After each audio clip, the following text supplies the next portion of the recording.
My government efforts to resume mining have finally borne fruits.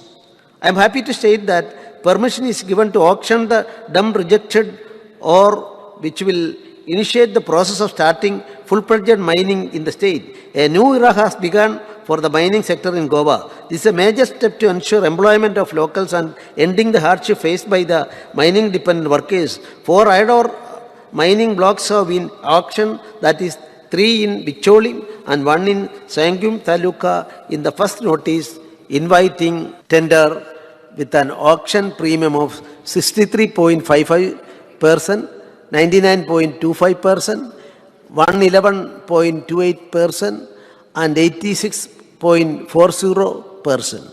The auction process concluded on 21st December 2022.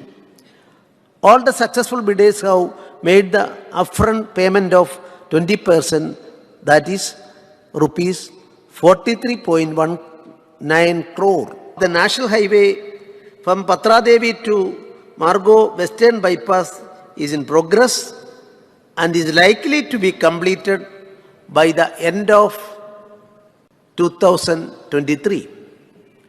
The construction work of 6-lane expressway connecting NH60 to Manohar International Airport, MOPA, is under progress and is scheduled to be completed by October 2023.